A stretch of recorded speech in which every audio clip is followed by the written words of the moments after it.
my YouTube channel. So in today's video, we are going to discuss First Flights, Chapter First, which is A Letter to God.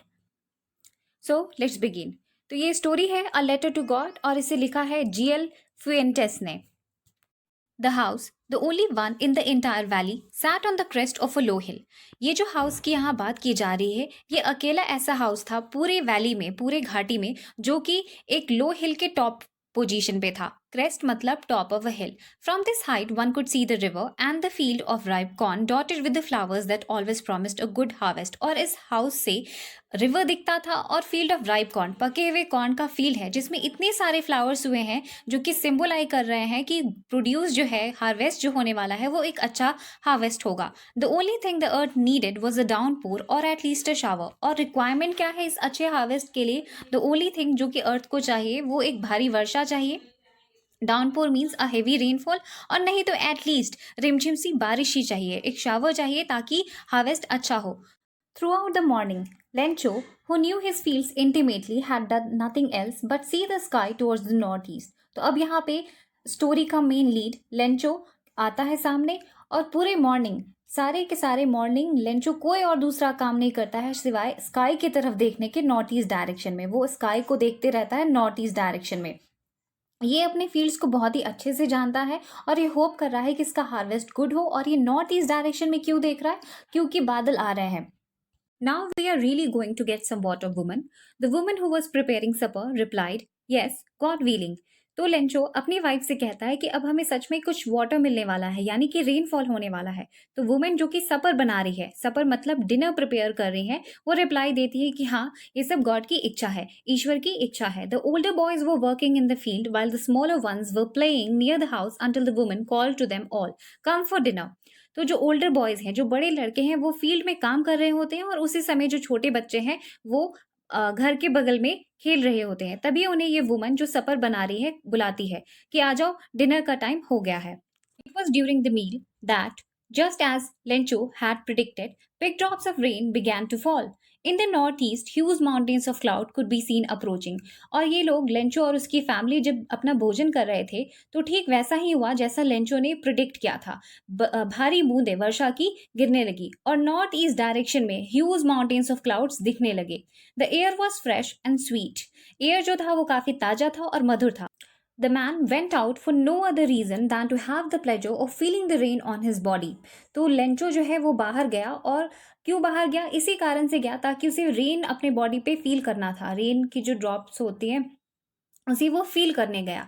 And when he return he exclaimed, और जब वो वापस लौट कर आया तो उसने exclaim यानी कि सडनली और लाउडली, सरप्राइज के मूड में कहा. एक्सक्लेम मतलब सरप्राइज के मूड में सडनली या लाउडली कुछ कहना. These aren't rain drops falling from the sky, they are new coins. और ये रेन ड्रॉप्स नहीं हैं जो स्काई से फॉल कर रहे हैं, ये तो नए सिक्के हैं. The big drops are 10 cent pieces and the little ones are 5. जो बिग ड्रॉप्स गिर रहे हैं वो 10 सेंट पीसेज के कॉइन है और जो लिटिल वंस हैं वो 5. ये ऐसा क्यों कह रहा है? क्योंकि ये जो रेन ड्रॉप्स हैं ये इसके हार्वेस्ट के लिए बहुत ही फायदेमंद है, और अच्छा रेनफॉल होना मतलब गुड हार्वेस्ट, जो कि इसे बेनिफिट कराएंगे. जब इन्हें सेल करेगा तो ये इसे मनी देंगे इन रिटर्न. इसलिए ये कहता है कि ये रेन की बूंदें नहीं हैं, ये तो पैसे हैं. With a satisfied expression, he regarded the field of ripe corn with its flowers draped in a curtain of rain. जो फ्लावर्स, जो राइप फील्ड है कॉर्न का, उसके फ्लावर्स जो है पूरी तरह से ड्रेप्ड यानी कि कवर्ड हो गए थे in the curtain of rain. Rain की जो बूंदे हैं उससे पूरी तरह से ये जो राइप फील्ड है कॉर्न के, उसके फ्लावर्स कवर्ड हो गए हैं. ड्रेप्ड मतलब to be covered with cloth. और इन्हें लेंचो बड़े ही संतोषजनक एक्सप्रेशन से रिगार्ड्स दे रहा था. But suddenly a strong wind began to blow and along with the rain very large hail stones began to flow. But अचानक से बहुत ही तेज हवाएं बहने लगी और रेन के साथ hail stones, large hail stones क्या होता है? आइस बॉल्स, जो कि प्रिसिपिटेशन के फॉर्म में गिरे, यानी कि ओले. तेज हवाओं के साथ ओले भी गिरने लगे. These truly did resemble new silver coins. और ये ऐसा लग रहा था कि सच में ये वाकई में नए चांदी के सिक्के हैं. The boys exposing themselves to the rain ran out to collect the frozen pearls. और जो बॉयज थे जो कि रेन में एक्सपोज हो रहे थे, गीले हो रहे थे, वो दौड़ के गए फ्रोजन पर्ल्स, जमे हुए मोतियों को, यानी कि जो बर्फ के ओले पड़ रहे हैं उनको कलेक्ट करने के लिए. It's really getting bad now, exclaimed the man. I hope it passes quickly. तो लेंचो जो है अब ये कहने लगता है, एक्सक्लेम करता है कि अब ये वाकई में बहुत बुरा होते जा रहा है और उम्मीद करता है कि ये जल्दी से जल्दी पास हो जाए। It did not pass quickly. For an hour, the hail rained on the house, the garden, the hillside, the cornfield, on the whole valley. The field was white as if covered with salt.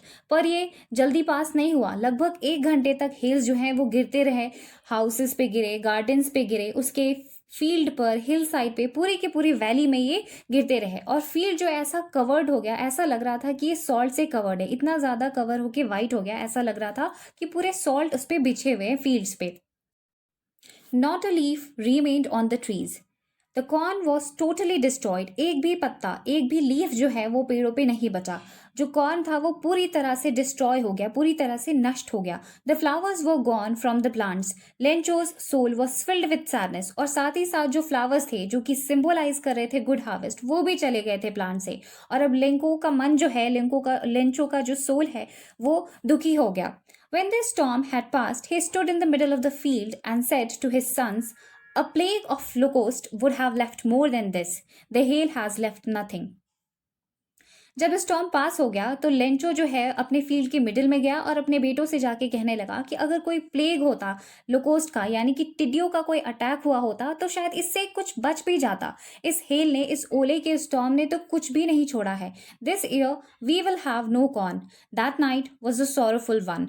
और ये कहता है Lencho कि इस साल हमें कोई corn नहीं मिलेगा। उनके लिए, उनकी पूरी फैमिली के लिए ये नाइट एक दुखद रात थी। All our work for nothing, there is no one who can help us, we will all go hungry this year.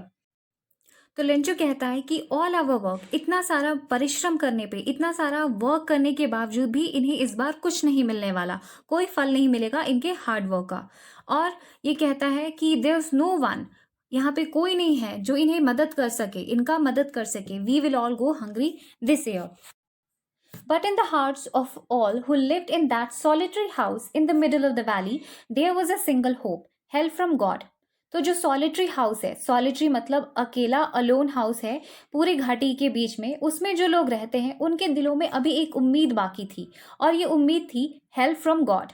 Don't be so upset. Even though this seems like a total loss, remember, no one dies of hunger. ये खुद को दिलासा दे रहा है कि उदास मत हो, सब ठीक हो जाएगा। That's what they say. No one dies of hunger. All through the night, Lencho thought only of his one hope, the help of God, whose eyes, as he had been instructed, see everything, even what is deep in one's conscience. तो conscience का मतलब होता है, conscience का मतलब होता है अंतरात्मा, मन की आवाज। तो पूरी रात लेंचो जो है वो एक ही बारे में सोच रहा था, उस उम्मीद के बारे में सोच रहा था कि भगवान जो है उसकी मदद करेंगे। उसकी आंखें, जैसा कि उसे बताया गया था कि भगवान की आंखें सब कुछ देखती हैं, वो भी देखती हैं जो आपके मन में छुपा हुआ है, आपके अंतरात्मा में जो चीज़ है, तो भगवान सब देखते हैं। और यही वो उम्मीद कर रहा है कि ये सब ईश्वर देख रहे होंगे और उसकी हेल्प करेंगे। Lencho was an ox of a man, working like an animal in the fields, but still he knew how to write. Lencho कैसा है? ऑक्स ऑफ अ मैन, यानी कि बहुत ही हार्ड वर्किंग है, लेबोरियस काइंड ऑफ पर्सन है, diligent है, hard working. Ox of a man कहते हैं ना, कोल्हू का बैल होना मतलब बहुत ही मेहनती होना।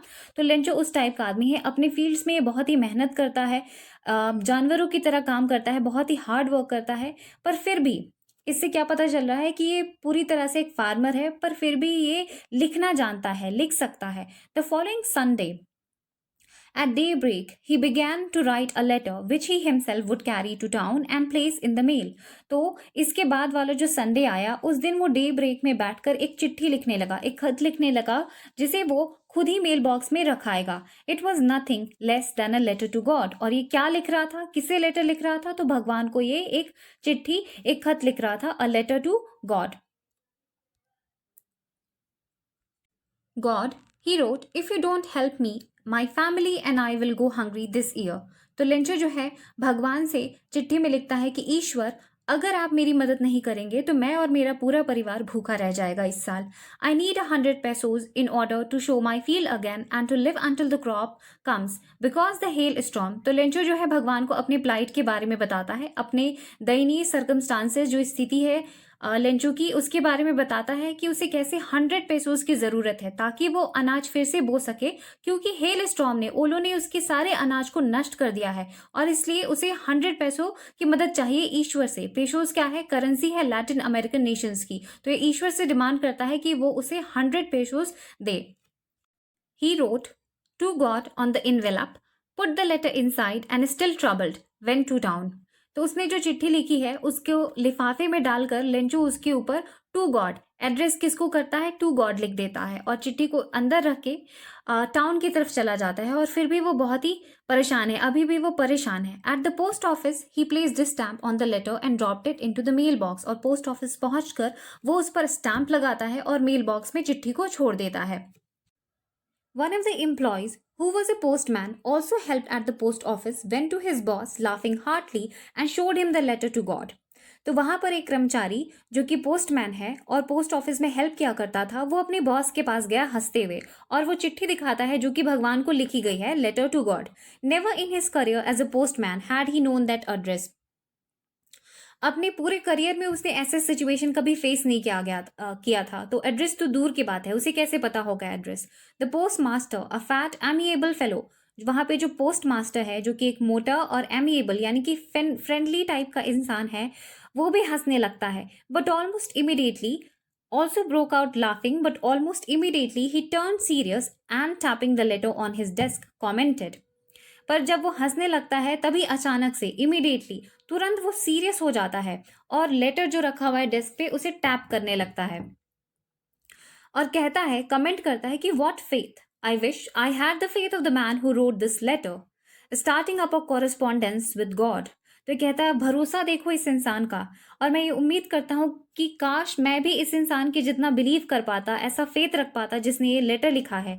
इतना इसका भरोसा है, इतना फेथ है कि कॉरेस्पॉन्डेंस यानी कि the act of writing letters, ये भगवान को चिट्ठियाँ लिख रहा है। तो ये जो पोस्ट मास्टर है ये भी विश करता है कि ऐसा फेथ काश उसके पास भी हो कि वो ईश्वर पे भरोसा कर सके। So, in order not to shake the writer's faith in God, the postmaster came up with an idea. Answer the letter.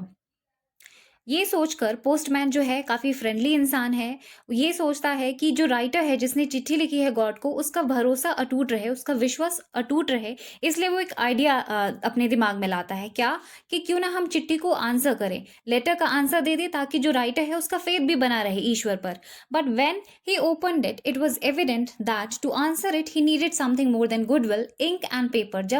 जब वो चिट्ठी खोलता है तो इसे रियलाइज होता है कि उसे सिर्फ दया भाव ही नहीं चाहिए, इंक और पेपर, स्याही और कागज और दया भाव, इनके अलावा भी कुछ चाहिए ताकि जो लेटर है उसका आंसर दे सके। But he stuck to his resolution, he asked for money from his employees, he himself gave part of his salary and several friends of his were obliged to give something for an act of charity. पर जो post master है वो अपने resolution पर यानी कि अपने निश्चय पर अडिग रहा। ही आस्क्ड फॉर मनी, उसने अपने एम्प्लॉय से, अपने कर्मचारियों से, अपने फ्रेंड्स से सबसे पैसे डिमांड किए, अपने सैलरी का भी कुछ हिस्सा दिया और उसके फ्रेंड्स भी उसकी हेल्प करने लगे, ये समझकर कि एक चैरिटी है। It was impossible for him to gather together the 100 pesos, so he was able to send the farmer only a little more than half. तो इतना ज़्यादा पैसा लाना इसके लिए असंभव सा हो रहा था। 100 पेसोस बड़ी रकम है और ये इतना कलेक्ट नहीं कर पा रहा था, तो उसने सोचा कि चलो जितना कलेक्ट हुआ है वो आधे से ज़्यादा अमाउंट कलेक्ट हुआ है वही भेज देते हैं फार्मर को, कुछ तो हेल्प होगा उसे। He put the money in an envelope addressed to Lencho and with it a letter containing only a single word as a signature God. तो ये क्या करता है, पोस्ट मास्टर एक इन्वेलप में, एक लिफाफे में पैसे को डाल देता है और उस पर लेंचो का एड्रेस लिखता है और एक सिंगल वर्ड भी लिखता है चिट्ठी में, क्या? गॉड। ये इशारा करता है कि ये पैसे जो हैं गॉड की तरफ से मदद है। तो पोस्ट मास्टर जो है ये मनी रख देता है। The following Sunday, Lencho came a bit earlier than usual to ask if there was a letter for him. तो जो नेक्स्ट संडे आता है वहाँ पे लेंचो जो है थोड़ा पहले ही आ जाता है, अपने समय से, जिस समय पर वो आया करता था उससे थोड़ा a bit earlier आ जाता है और पूछता है कि क्या उसके लिए कोई चिट्ठी आई है। It was the postman himself who handed the letter to him, while the postmaster, experiencing the contentment of a man who has performed a good deed, looked on from his office.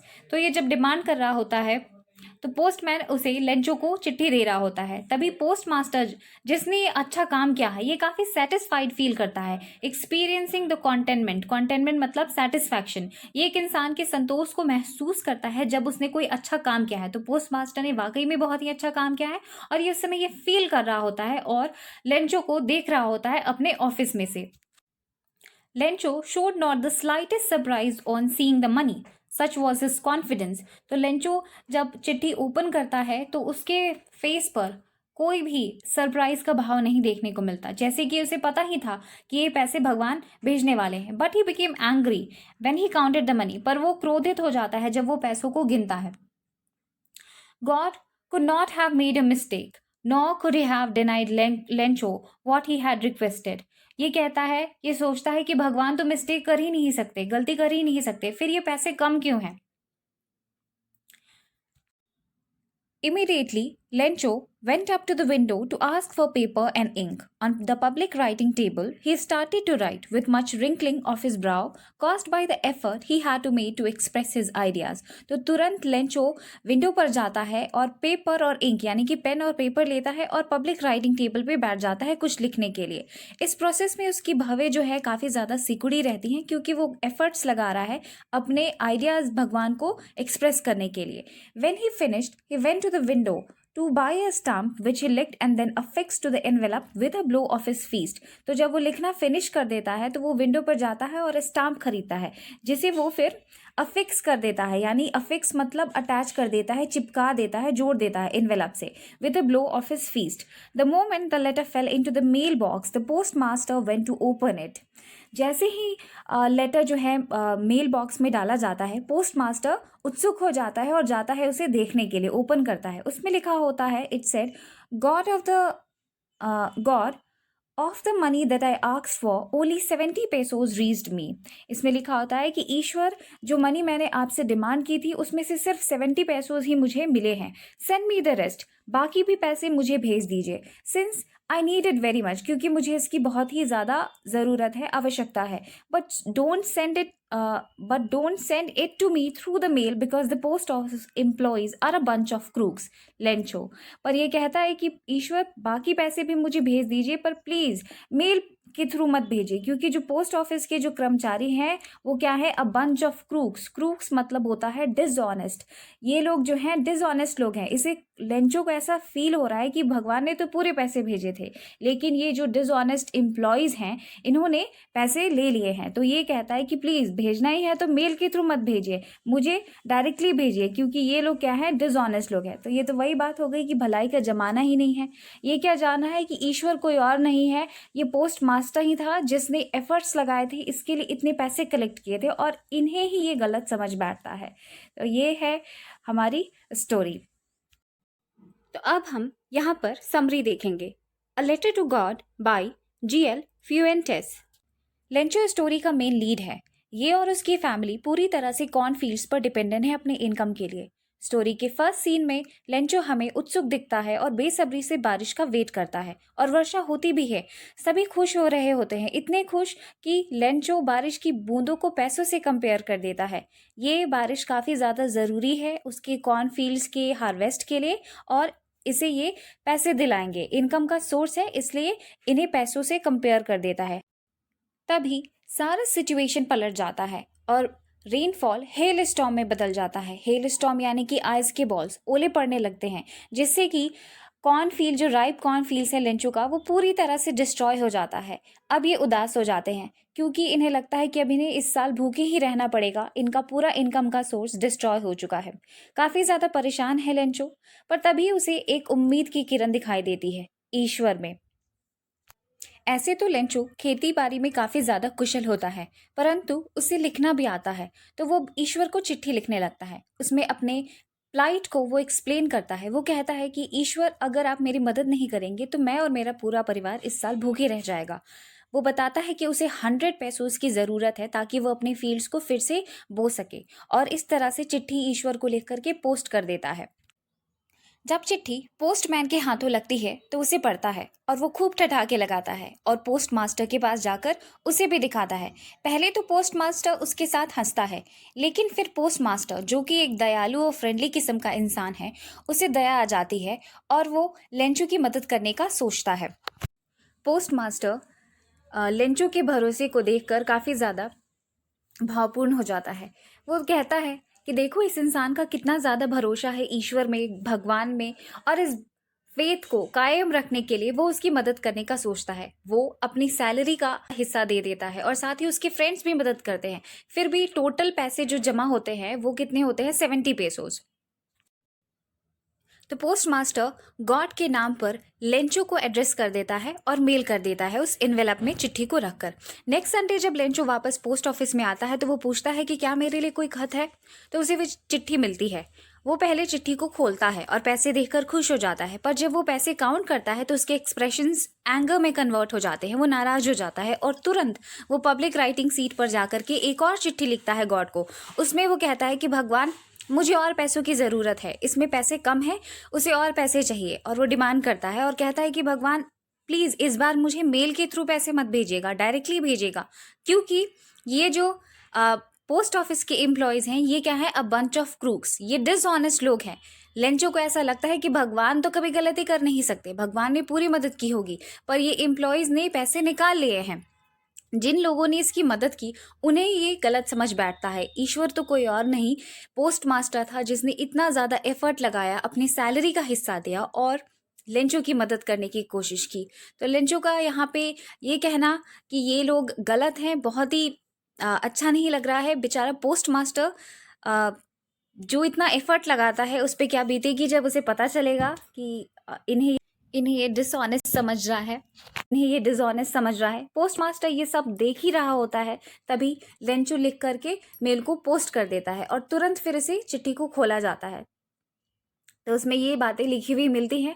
अब तो यहाँ पे situation ऐसा है कि post master काफ़ी उदास हो गया होगा और कहता होगा कि भलाई का ज़माना ही नहीं है, ईश्वर तो कोई और नहीं। मुझे लगता है कि ईश्वर के फॉर्म में ये पोस्ट मास्टर ही था जिसने हेल्प करने का सोचा लेंचो को। तो यहाँ पर वर्ड मीनिंग दिए गए हैं जो कि आपके बुक में है, तो आप इन सबको याद करें। So in this way we discuss this story a letter to God by GL Fuentes. तो अगर वीडियो अच्छा लगे तो लाइक, कमेंट, शेयर और सब्सक्राइब ज़रूर करें। थैंक्स।